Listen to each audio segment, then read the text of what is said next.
Wrestling, a sport that pits two similarly weighted people against each other in a competition that pushes one's mental and physical capabilities and stamina. To most, it is an uninteresting sport that they overlook, but to those that participate in it, they choose to take it seriously, pushing themselves to prove that they are the best in their weight class. This requires them to push themselves in practice, and what better place to do that than at a wrestling club. The Eyes on the Prize Wrestling Club is located in the gym at Liberty Road Baptist Church, which is on WOW Road in Randleman, North Carolina.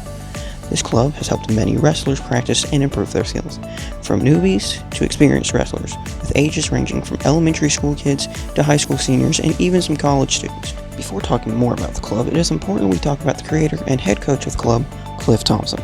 Cliff Thompson started wrestling in 1993 for Randleman High School when he was 14 years old. He wrestled all throughout high school and continued throughout college, wrestling for Upper Iowa University.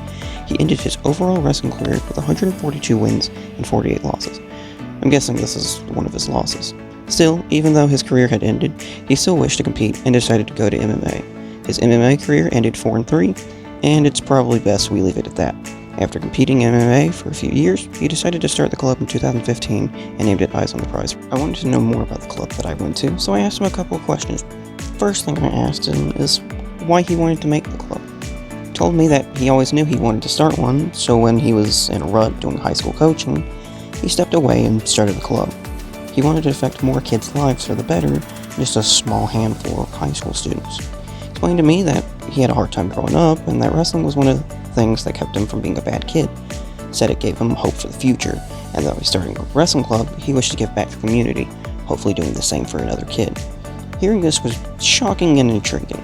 It made me realize that I could see this through his coaching, and it made me understand his passion for wrestling. I also asked him why he named the club Eyes on the Prize.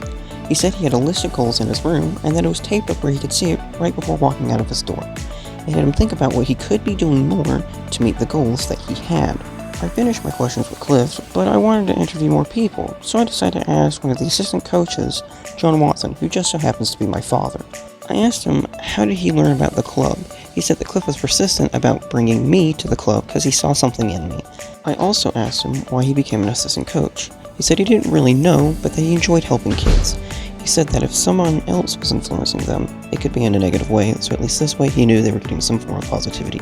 My father hasn't been coaching for very long, and the stuff that he did know when he started coaching was just from watching me and my brother wrestle, so I wanted to ask him what the biggest lesson he learned from being a coach was. He said he learned and realized how much the kids truly depend on you to be there for them. Without a coach in their corner, they feel lost and like they're not good enough for somebody to be there for them.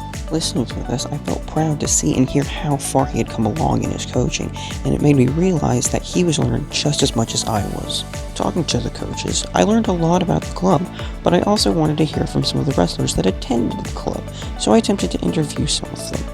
Overall, I ended up interviewing a total of 6 different high school wrestlers, 1 senior, 4 juniors, and a freshman. Most of them have been wrestling for about 3 years, but have only been coming to the club for about 2 years. I asked each of the wrestlers what the biggest lesson they learned from the club was. Their answers were pretty similar, and it boils down to being consistent within your practices, but also being consistent with how much you practice. I also asked them how they enjoyed the club. All of them said they really enjoyed the club, and that they were upset to have to leave at the end of the practice, and also have to roll up the mats, because that's annoying. There was one last question that I wanted to talk about. What has changed most about the club? I asked everyone I interviewed this question, and they all said the same thing. The club and the people in it have grown greatly. The club, which started out only having 5 or 6 wrestlers show up for practice inconsistently, now consistently has 30 plus wrestlers show up, and the skill of the wrestlers has improved greatly.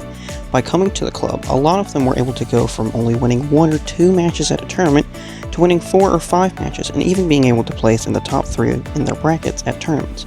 I even asked a parent to hear what they thought has changed the most, and they said the exact same thing. Overall, I found this project to be really gratifying for me. I got to learn the origins of the club, how people found out about the club, how they feel about the club, and even the success they found while within the club. The best way to describe this club is with this. I can honestly say that this club really cares about the kids more than absolutely anything else. The coaches share the joy of all successes these kids have, both on and off the mat. They show up not just at tournaments and matches, but also at life events. Thank you for listening, and this has been my TED Talk.